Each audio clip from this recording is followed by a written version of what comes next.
singing low while I pop a bottle off of your chain swinging, clang clang, and it costs a lot. Bitch, I'm always at the guala, yeah, and you are not badass beat. Keep on going till you hit the spot. Whoa, I'm a big bag hunter with the bow. She got a big bed, drop it low. Mama called me and she. Selamat sore, selamat datang di Korkes Ikor Podcast Hima Ikor FIK UNJ. Salam olahraga Jaya. Perkenalkan, saya Muhammad Dimas Rizky Aditya dan saya Albab dari PE 2020. nah, kami di sini akan membersamai dalam podcast kali ini.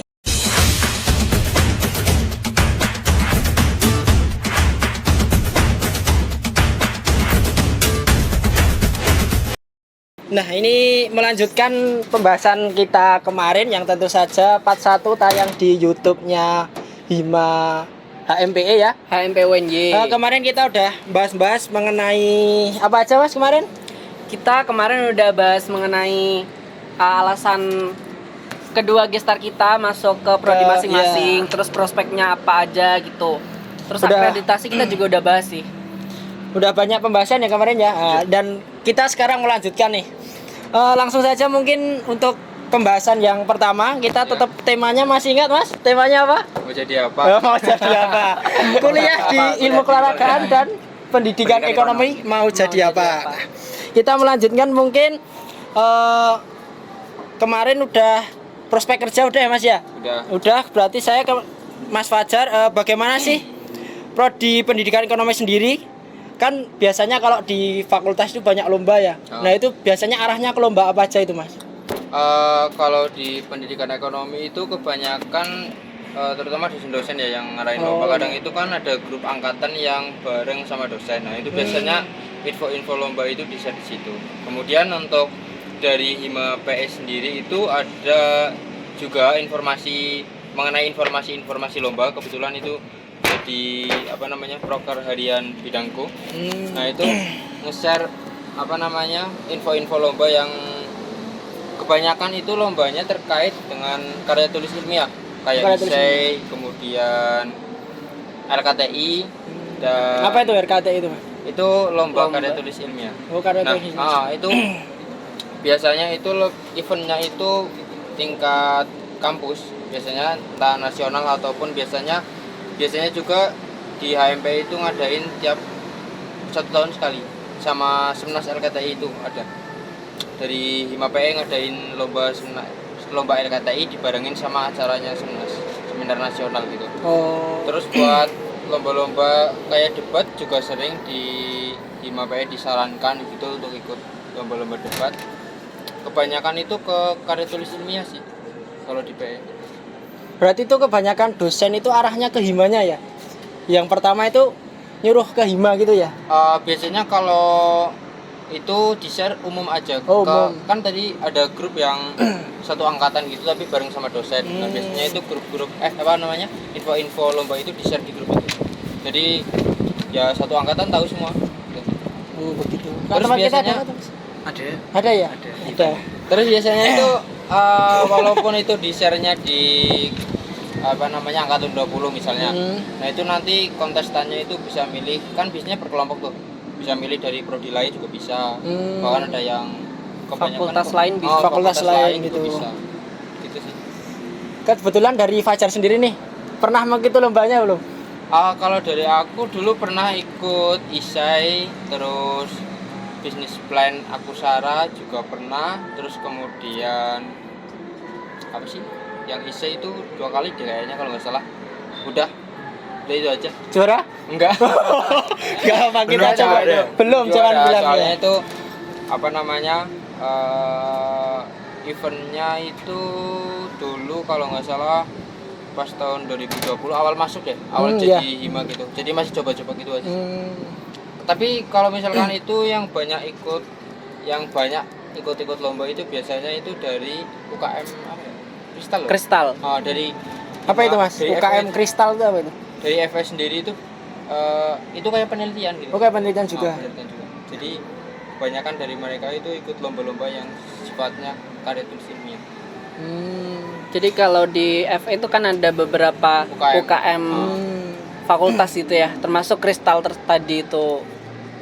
Oke, kalau dari Mas Pak ini gimana nih kalau di ilmu keolahragaan itu ada nggak sih kayak lomba yang disarankan ke mahasiswa IKOR itu apa aja gitu yang khusus untuk mahasiswa IKOR?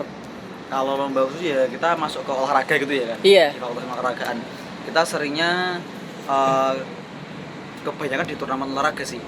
Di olahraganya misal bulu tangkis, sepak bola, futsal dan sebagainya. Dan itu kalau dari prodi sendiri kemarin ada kita disarankan ikut senam nasional, itu juga kita pernah.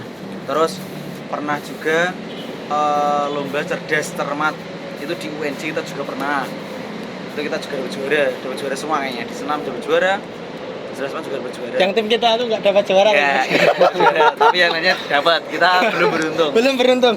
Tapi kalau di olahraga itu kebanyakan kita langsung ke cabang olahraganya apa, langsung di fakultas. Kalau dari masing-masing prodi itu tergantung tempat yang mengadakan. Itu tingkat misal kalau kita kemarin dari Hima IKOR mengadakan turnamen bulu tangkis antar IKOR se-Indonesia, berarti kan itu antar se-prodi IKOR. Tapi kalau kebanyakan langsung fakultas ilmu olahragaan. FIK nanti berarti ada prodi lain ikut buat pertandingan itu, lomba tersebut.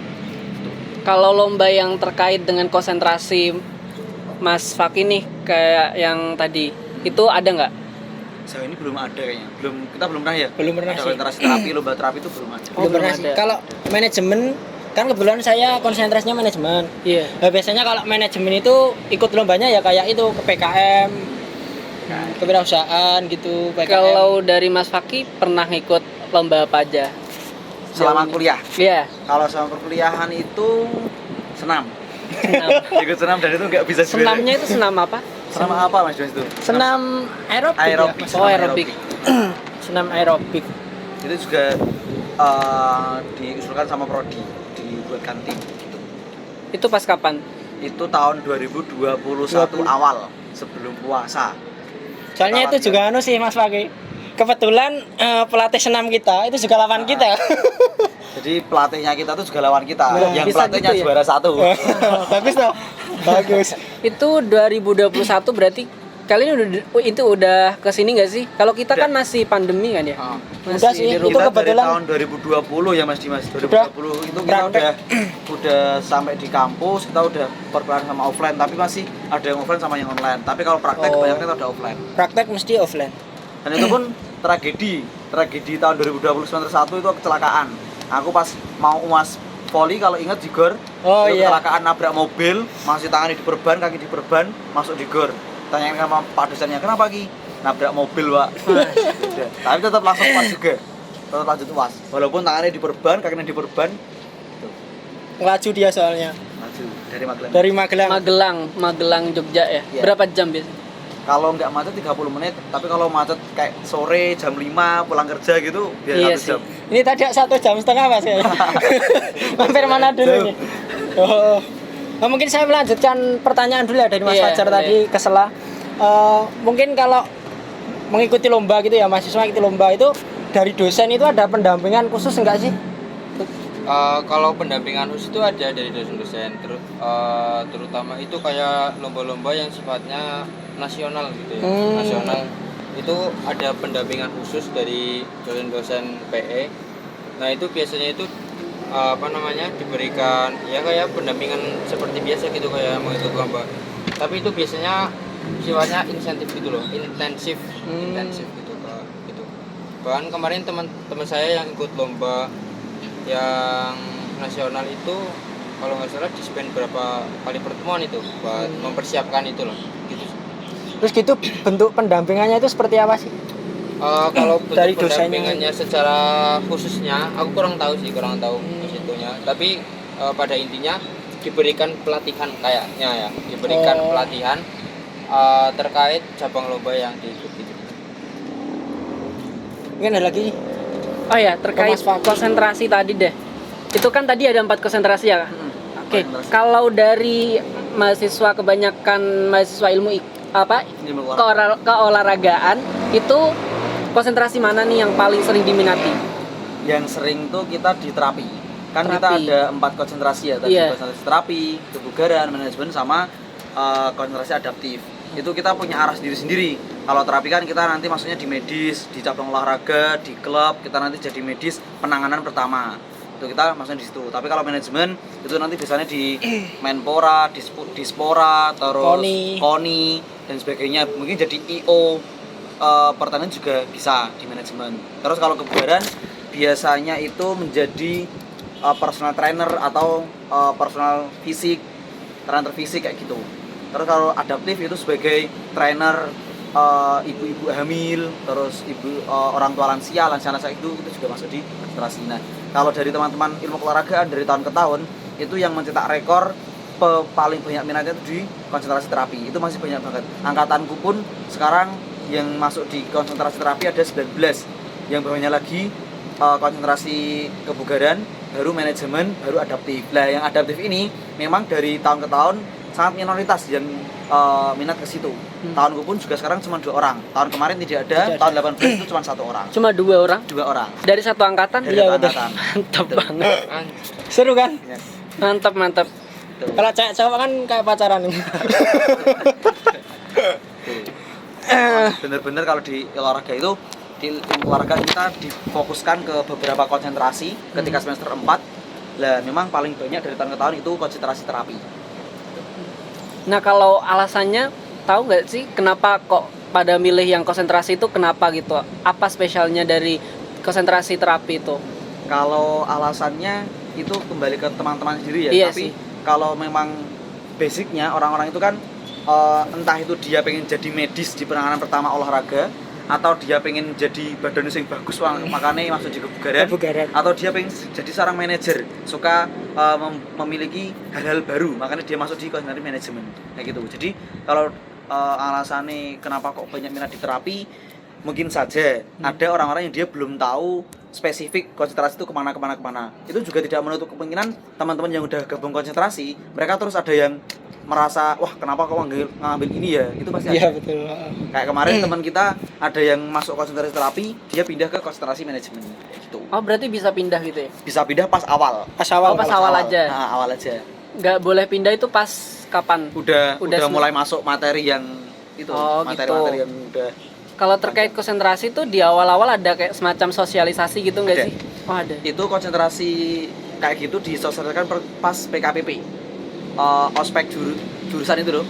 Nah, itu kita udah menyampaikan, mengenalkan bahwasannya di IKOR itu arah kerjanya di mana, terus nanti ketika semester berapa dia ngambil apa, terus nanti siapa aja yang mengajar, nanti arahnya kan udah arahnya kemana, terus nanti penanganannya ke siapa aja, itu juga disampaikan pas ospek jurusan. Kalau dari Mas Fajar sendiri nih, dari IKOR tadi kan udah dijelaskan banyak konsentrasi, ada 4 ya. Kalau dari pendidikan ekonomi sendiri itu ada nggak sih? Kalau Kayak konsentrasi kayak gitu? Kalau di pendidikan ekonomi setauku sampai saat ini belum ada sih, belum Belum ada ada. kayak spesifiknya itu mau ke cabang ilmu pendidikan ekonomi yang mana gitu, belum ada. Tapi berarti semua materi perkuliahan itu ya kebanyakan sih kalau dari pengalamanku itu kebanyakan dari kewirausahaan sama UMKM. Tapi tidak ada konsentrasi secara khusus gitu lah. Mau ke kewirausahaan atau ke UMKM gitu. Oh berarti itu kalau di pendidikan ekonomi itu berarti matkulnya sama semua ya? Matkulnya iya sama semua. Kan kalau di IKOR kan nanti ada penjurusan lagi gitu loh. Jadi udah beda kelas istilahnya gitu. Kalau manajemen, kemudian terapi, adaptif dan kebugaran sendiri gitu loh. Berarti kalau di pendidikan ekonomi itu nggak ada ya? Nggak ada. Kalau di pendidikan ekonomi satu jurusan itu. Satu jurusan aja. Satu kelas terus. Satu kelas terus ya berarti. Satu kelas terus Berarti dari bareng terus awal dari itu. Dari awal masuk ya bareng terus. Tapi muak nggak Mas sama orang-orang itu? Dulu tak kira itu bakalan ada acak loh. Acak.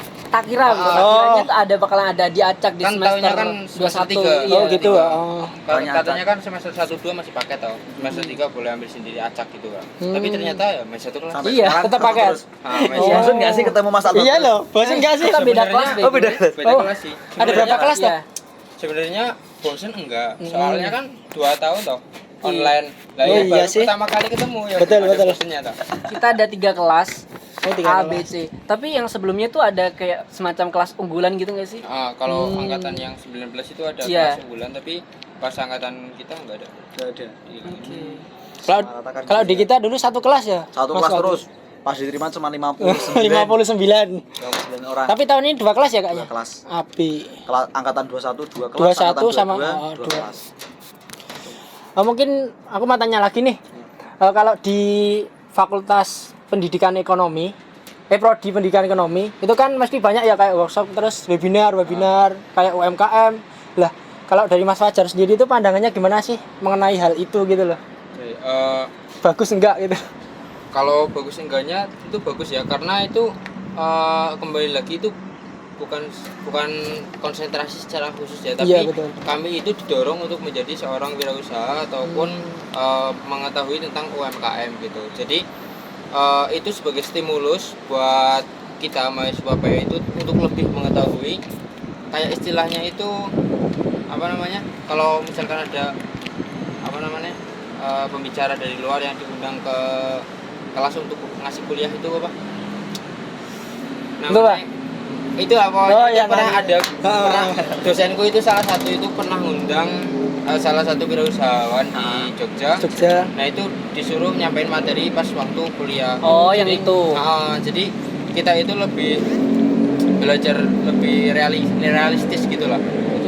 Jadi salah satu tujuan dari webinar ataupun seminar atau workshop yang diadain terkait dengan kewirausahaan dan UMKM, salah satunya itu untuk mendukung perkuliahan di PS sendiri. Nah itu tuh terkait dengan mata kuliah juga ya itu? Itu tetap ada kaitannya dengan mata kuliah, karena di PI itu ditekankan untuk menjadi seorang wirausaha. Nah, saya mau tanya lagi nih Mas Fajar. Mungkin kalau dari pendidikan ekonomi sendiri itu kan matkul yang mewajibkan untuk ikut webinar gitu ada nggak sih? Kalau mengenai UKM, matkul yang mewajibkan mengikuti webinar itu biasanya tetap ada tiap tahunnya atau tiap prodinya, tiap mata kuliahnya itu ada. Nah itu karena kami didorong untuk menjadi seorang wirausaha ya. Jadi kalau misalkan ada webinar atau seminar terkait kewirausahaan, jadi kami didorong untuk ikut. Bahkan ada beberapa dosen yang mewajibkan untuk ikut webinar tersebut gitu. Karena dari semester 2, semester 3 itu kami udah ada mata kuliah kewirausahaan sama praktikum kewirausahaan gitu. Jadi kalau kewirausahaan itu lebih ke teorinya. Nah, yang praktikum ini bener-bener praktek gitu loh, jualan. Oh, berarti jualan nanti bikin produk sendiri, terus jual sendiri gitu ya? Nah itu dimulai dari manajemen yang awal, dari mulai pembiayaan bahan baku sampai laporan laba rugi itu dibikin. Jadi bener-bener kayak kita punya detail usaha banget gitu. Ya? Jadi di situ sih kami didorong untuk menjadi wirausaha. Jadi kalau misalkan ada webinar terkait kewirausahaan ya kami mesti ikut gitu. Nah, terus Mas Fajar sendiri udah mempraktekkan itu belum sih? Dulu mempraktekkan pas semester 3 ya, kalau nggak salah. Semester 3 atau semester 4 itu ada praktikum kewirausahaan. Kebetulan saya online, saya kan di rumah tuh. Oh iya. Jadi jualannya kebetulan offline dah. Saya itu jadi jualan online ya? Saya jadi di pemasaran dan itu tugasnya ya memasarkan produk gitu loh. Jadi yang bikin produk itu orang-orang yang di Jogja kan banyak toh. Anak pendidikan ekonomi yang asli Jogja itu banyak juga. Jadi mereka yang bikin produk di sini satu kelompok. Nah, kami yang jauh-jauh kan dari ada yang Pokerto, kemudian dari Purbalingga. Yang bagian marketing gitu. Yang bagian pemasaran sama manajemen ini. Seperti itu. Itu matkul sendiri itu. Praktikum kewirausahaan ya? Iya. Ada sendiri. Matkul sendiri itu 4 SKS kalau nggak salah. Banyak ya? Mas 3 ya? 3 SKS. Lumayan nih. Oke, aku penasaran nih. Tadi sama kan Mas Fakih. Tadi kan disebutin lomba senam toh. Nah, kalau di IKOR itu ada gak sih kegiatan rutin tentang senam gitu? Itu ada. Itu bukan di IKOR tapi di Fakultas Ilmu Olahraga sendiri. Oh. Itu setiap hari Jumat kita ada senam tempatnya di depan gedung GPLA. Itu kita halaman semua dosen, terus mahasiswa juga diarahkan untuk ikut senam bareng-bareng jam 7 sampai jam setengah 9 pagi. Berarti tuh seluruh anak FIK itu wajib setiap Jumat ke situ gitu. Kesannya itu wajib. Iya. Wajib untuk semua dosen dan mahasiswa, tapi biasanya cuma dosen, mahasiswa banyak yang belum bangun, masih persiapan dan sebagainya. Kuliah juga loh. Ada cuma beberapa mahasiswa yang ikut buat senam. Kemarin kedatangan Menpora ya, Mas? Menpora pernah kesini. Oh kita iya, yang Di stadion bannernya- itu. yang Oh. bannernya itu Selamat ada di datang. jalan itu. Iya. Itu kita senam bersama-sama di stadion UNY. Itu rame banget. Nah itu kan yang awal-awal kan masih pandemi toh. Nah itu gimana? Berarti belum ada atau Itu gimana? kalau pas pandemi itu tetap ada, tapi pakai jarak. Dan itu pun jaraknya juga lumayan jauh. Itu juga masih takut-takut banget buat mau mengadakan senam. Itu lihat kondisi, misal kok pas grade-nya pandemi naik, kita nggak dulu. Tapi kalau udah turun, kita baru senam. Ada informasi kayak gitu. Itu berarti yang bisa ikut cuma mahasiswa yang deket-deket aja gitu ya? Nah, yang deket-deket aja. Kalau yang jauh, luar DIY gitu udah nggak boleh. Kalau Magelang. dari Mas Fakih berarti nggak bisa dong waktu Nggak pandemi? Nggak bisa. Ada Itu lagi? cuma pas kuliah. Pas kuliah pun itu juga harus konfirmasi. Rumahnya mana, ngapain aja. Iya juga sih. Lanjut apa menyambung Mas Fajar tadi? Lanjut aja. Oh ya, saya menyambung tadi Mas Fajar. Kan tadi udah membahas mengenai UMKM ya, sama kewirausahaan. Lah, menurut pandangan Mas Fajar sendiri nih, UMKM sama kewirausahaan, nah itu tuh berpengaruh penting nggak sih buat ekonomi sendiri, perkembangan ekonomi di Indonesia maupun dunia gitu loh. Nggak berat sih ini. Setahu gue ya berpengaruh kan Iya. hampir 90% itu perekonomian ditopang oleh adanya UMKM. UMKM. Nah itu sedangkan populasi kita yang bergerak di bidang kewirausahaan itu masih relatif kecil gitu. Jadi untuk mata kuliah atau konsentrasi yang berfokus pada kewirausahaan dan mencetak entrepreneur yang berkompeten seperti yang kemarin disampaikan oleh Pak Sandi. Kemarin kami sempat mengundangnya dalam salah satu acara, itu menyampaikan bahwa pentingnya kewirausahaan bagi generasi muda gitu. Jadi UMKM tentu sangat penting ke depan. Kalau menurut saya sih. Nah, terus menyambung lagi nih, mungkin dari Mas Fajar sendiri nih, ada rencana nggak? Mungkin bikin UMKM, usaha apa gitu? Kalau dari aku sendiri sekarang lagi pengen bikin itu konveksi jersey. Oh, Jadi, konveksi jersey. Nah, kebetulan Evika nih. Iya kan nanti bisa lebih betul. lebih. Bisa lebih. Kemudian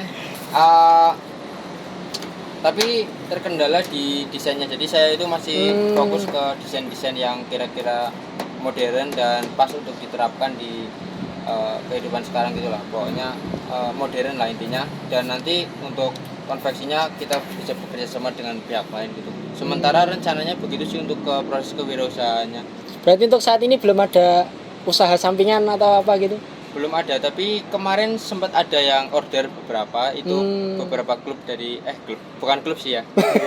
Relat ya. Ya klub nggak apa-apa Jadi, sih. Beberapa teman-teman komunitas futsal gitulah di Purbalingga gitu. Berarti di sana udah sempat berjalan ya usaha itu? Enggak, ini baru. Oh baru. Oh. Baru satu doang. Nggak apa sih? Awal yang bagus. Semua itu perlu dicoba ya, Mas. Iya bener. Karena kalau nggak dicoba ya nggak pernah tahu kan kapan Iya, hasilnya. betul. Oke, Mungkin- menyambung dari pertanyaan Mas Fajar ya. Boleh. Tadi kan ditanyain pentingnya kewirausahaan ya. Nah sekarang kewirausahaan. pentingnya olahraga apa nih? Pentingnya olahraga. Penting Sehat banget ya, ya. Mas Fagi. itu kan itu sebenarnya olahraga itu adalah hal yang penting karena sehat itu mahal, ya enggak? Iya, bener. Sehat itu mahal banget, apalagi ketika kita tahu kemarin pas pandemi kesehatan itu harganya sangat mahal. Betul. Bahkan semua perangkat kesehatan harganya bisa berkali-kali lipat. Contoh masker. Masker sampai dijual berapa ribu? 50, 1.500 dulu. Itu kan berarti dari orang-orang juga memainkan bidang usahanya ketika memang dibutuhnya kesehatan. Sehat itu mahal banget.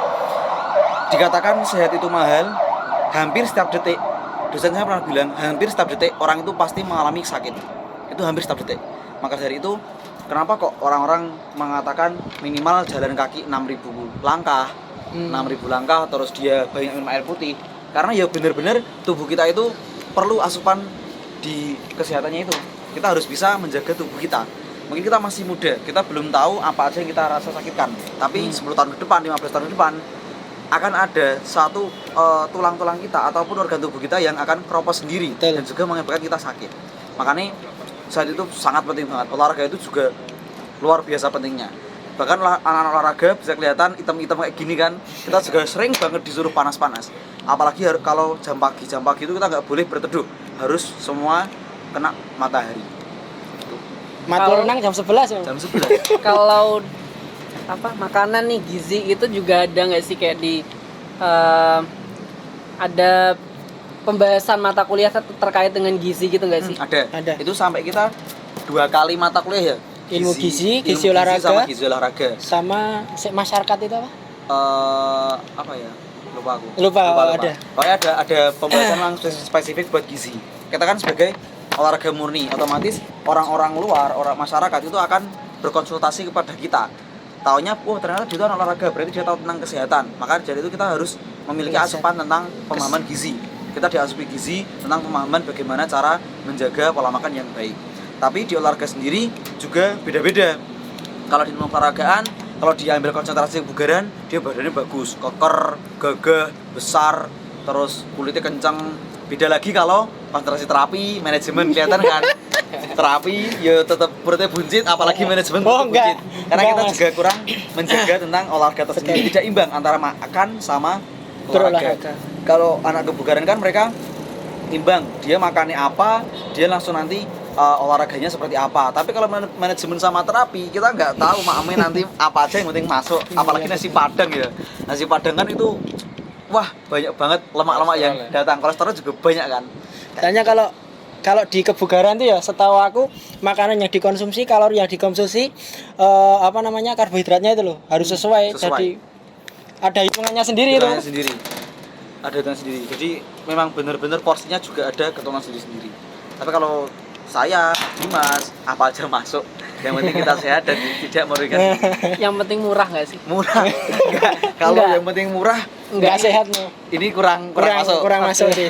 Kalau yang penting murah kan biasanya teman-teman dulu juga pernah dikritisi sama bapak dosen. Makanmu ketika di kos apa? Yang penting murah, banyak, enak. Mie tiap hari. Bisa lurus gitu terus. Lurus perutnya. Khususnya lurus raming keriting. Ya kan? Terus kalau dulu bapak dosen itu menyampaikan sebenarnya makanan yang murah itu ada dan bergizi tinggi. Itu seperti tahu tempe itu juga udah bagus. Apalagi ikan. Nasi Ikan teri. itu yang memiliki omega paling tinggi itu ikan lele sebenarnya. Daripada ikan-ikan laut, salmon dan sebagainya. Itu kemarin kita mendapat materi tentang gizi. Sumbernya Mas Arbiarso. Mas Arbiarso dulu menyampaikan tentang gizi olahraga itu memaparkan bahwasannya makanan yang paling murah, enak dan bergizi tinggi itu adalah ikan lele. Omeganya tinggi banget. Itu. Omega tuh buat apa? Itu buat apa yo? Intinya buat menambah gizi tubuh itu lebih baik. Nah, menjaga metabolisme tubuh. Ya, aku jadi tertarik nih soal apa nih? Kebugaran. Mas Fakih sendiri ada sedikit pengetahuan tentang kebugaran nggak sih?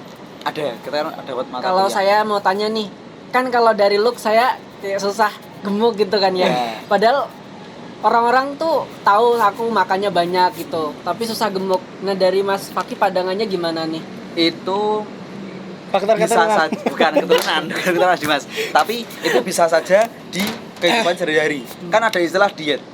DIET, diet. Itu sebenarnya bukan kok dia itu mengurangi pola makan, terus dia nggak makan banyak, itu nggak, tapi kita harus memperbaiki pola makan kita yang lebih baik lagi. Kebanyakan orang ketika dia memiliki tubuh yang subur, dia berisi, dia menyampaikan aku pengen diet, aku pengen badannya kurus. Sebenarnya istilah diet itu bukan kok dia mengurangi pola makan, tapi dia menyempurnakan arah pola makan. Dan itu juga bisa dikatakan buat orang yang memiliki tubuh tidak gemuk. Betul. Dia memiliki tubuh kurus pun juga bisa menyampaikan aku pengen diet dengan cara memperbaiki pola makan. Kayak gitu. Lah, pola makan yang baik bagaimana? Kita ya rutin, Mak Amit juga rutin dan olahraga juga rutin. Kalau kita makan saja tidak olahraga, nanti takutnya malah jadi obesitas. Jadi badannya gendut banget. Terus kalau yang makannya banyak tapi kok enggak gendut gimana? Nah, mungkin ini cacingan ya.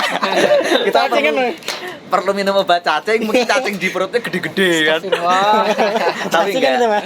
Itu sebenarnya ada latihan di fitness. Kebugaran, itu. Ya. Kebugaran itu ada, kita program menguruskan badan ada program untuk menggemukkan badan. Itu ada programnya sendiri. Programnya nanti juga ada lebih rinci lagi. Kalau Mas Albab mau, nanti bisa menghubungi kita dan ada biaya sendiri. Nah, teman saya tapi yang Ada biaya kebetulan menambahkan Mas Albab. Kebetulan saya kan ini juga program nih, program pengurusan berat badan. Udah kelebihan ini Mas. Bisa ditambahin ke aku nggak sih transfer lemak gitu. Kalau bisa suntik kayak gitu. Pakai kabel data. Kebetulan kan saya juga itu loh apa namanya personal training. Nah, kebetulan personal trainingnya itu juga teman saya sih, teman di kelas, dia ambilnya kebugaran gitu loh. Nah jadi nanti ya pola makannya harus dijaga beneran. Saya melakukan 12 puasa, 12 makan. Jadi aku boleh makan itu di jam 8 pagi sampai jam 8 malam. Habis itu sampai dari jam 8 malam ke 8 pagi itu nggak boleh makan lagi, bolehnya cuma minum. Terus nanti olahraganya juga udah terprogram lah, udah dibuatin sendiri nanti buat hari Senin tuh latihan apa aja nanti di ASC gitu. Kalau mau ikut bisa hubungin saya. Itu juga ada program menggemukkan loh. 12 puasa. 12 jam puasa itu nggak makan. Nggak Tapi makan. makanan berat. 12 hari atau Jam. 12? Oh, 12 jam. 8 pagi ke Oh, 8 oke, malam. oke. Gitu sih. Itu ada poin lagi sih Mas tentang menjaga kesehatan itu kita ada menjaga pola istirahat Nah, yang itu juga pertama, perlu. terus pola makan sama pola apa lagi strategi. Ada 3 poin yang harus kita jaga. Jam tidurnya harus maksimal. Orang itu ketika perbaikan tulang di jam 11 malam ke jam 1 malam. Jadi kalau bisa kita tidur sebelum jam 11. Kalau mau bangun mengerjakan tugas atau sholat tahajud itu setelah jam 1 malam. Itu bagus karena perbaikan tulang di tubuh itu di kisaran jam 11 sampai jam 1 malam. Kalau perbaikan tulang tuh ada batasan umur gak sih? Itu kalau perbatasan umur Itu lebih ke perbaikan sistem tubuh sih Mas ya. sistem tubuhnya. Kalau kan nanti tetap ada ya sistem penurunan tubuh itu nanti pasti ada ketika kita di usia anak-anak, terus remaja, dewasa, terus jadi orang tua. Lah, posisi kita menjadi penampilan gerak yang bagus itu antara umur 12 sampai umur 18 atau berapa gitu ya. Terus nanti setelah itu udah masa-masa penurunan ketika fisik kita menjadi kurang Lebih bagus, lemah. terus di organ tubuh juga ada yang penurunan, itu pasti ada. Cara memperbaiki ya dari pola makan, pola tidur, dan juga kesehatannya itu buat olahraga. Kuncinya disiplin ya. Disiplin itu bener banget. Kebanyakan orang menghiraukan tentang Olahraga. kesehatan, Apalagi masih olahraga. belum paham bahwasanya sehat itu mahal banget. Apalagi di terapi. Mohon maaf saya singgung, ketika terapi kita menangani satu pasien aja ketika dia terapi massas itu bisa sampai 200.000. Ketika dia cedera ankle ataupun ACL bisa sampai Lebih. 200, 300, 400.000. Sebegitu mahalnya tentang kesehatan. Gitu sih Mas. Ada yang tanya lagi mungkin? Atau Aku mau lanjut ke ada Mas? satu sih. Oh ya, sekalian. Tapi ini juga berhubungan sama Mas Fajar juga yang Oh, PE iya. gitu. Umum sih sebenarnya. Jadi kan kita kan udah semester 5 nih. Semester 5 semua atau? 5. Oke. Mau 6 besok. Oh, Iya. 6 besok. Nah, besok itu kita kalau dari PE itu kan nanti kedepannya ada KKN PK gitu. Dari Mas Fajar tersendiri nih, KKN PK itu gimana gitu? Persiapan atau pandangan dari Mas Fajar? Oke, kalau KKN PK yang dari menurut saya ya kemarin kan yang angkatan 19 KKN PK itu 6 bulan toh. Nah, 6 bulan itu menurut aku sendiri itu udah maksimal sih karena saya juga ada teman yang angkatan 19. Nah, itu walaupun 6 bulan tapi mereka itu biasanya itu selesai di bulan ketiga. KKN-nya. KKN-nya itu di bulan ketiga kalau nggak salah, terus nanti tinggal PK-nya. Jadi kalau misalkan dicampur selama 6 bulan itu ya dari aku nggak ada masalah sih. Kalau Dari dari Mas Mas Fakih Fakih sendiri gimana? Itu terlalu lama ya.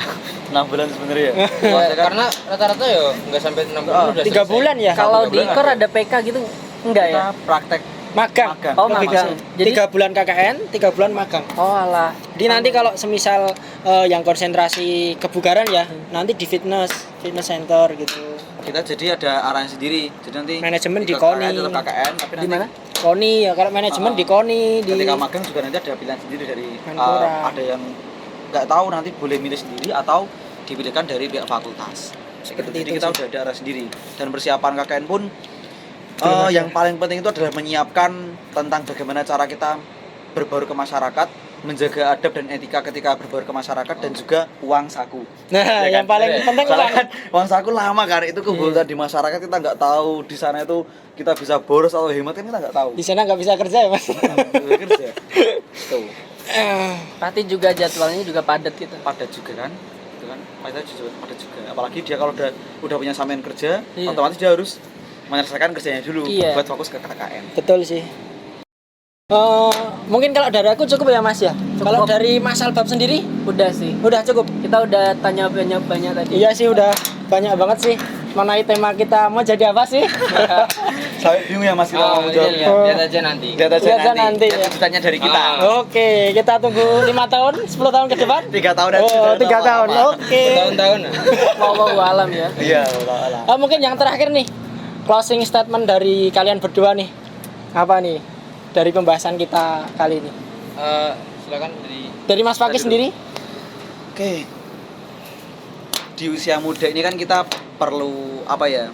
Perlu sadar diri, sadar potensi, sadar peran. Betul.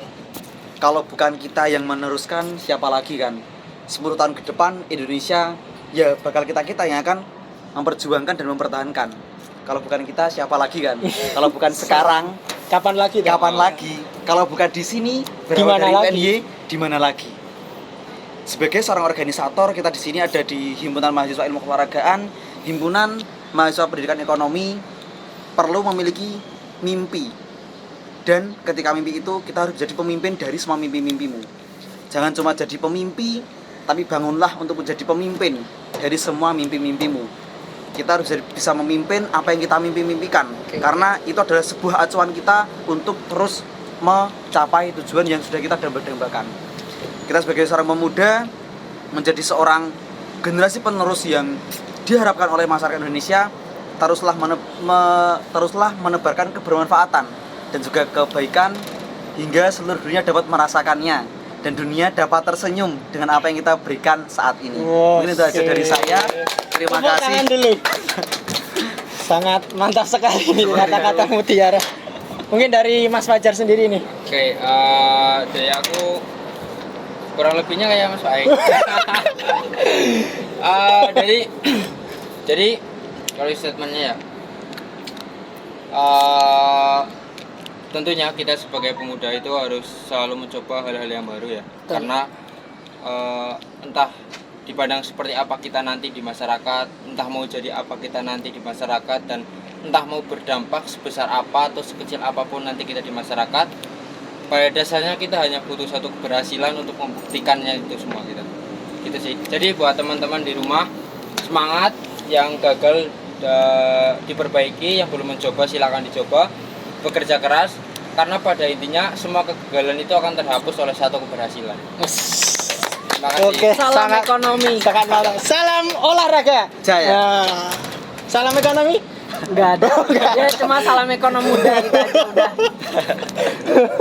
Oke, mungkin podcast kali ini kita cukupkan ya, pembahasan yang sangat baik ini, semoga dapat bermanfaat bagi kita semua. Oke, mungkin cukup sampai sini aja pembahasan podcast pada kesempatan kali ini. Kita yang kedatangan tamu yang sangat baik ya tentunya. Mungkin dari saya mohon maaf apabila banyak perkataan yang tidak berkenan. Mungkin dari Mas Albab sendiri. Aku juga mau minta maaf kalau semisal agak belibet nih ngomongnya terus salah-salah kata, minta maaf gitu. Soalnya juga pertama kali ya kita podcast kayak gini. Semoga podcast kali ini bisa berlanjut untuk podcast-podcast selanjutnya. Amin. Mungkin dari saya cukup. Saya juga cukup. Salam olahraga. Salam Jaya. ekonomi. Nggak ada. Oke.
di YouTube Ilmu Keolahragaan.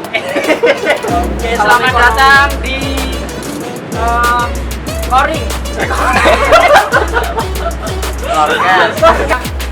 Podcast seputar. Aku nek kalau pening kembali lagi, selamat datang di Korkes. Koring. Ikor Podcast.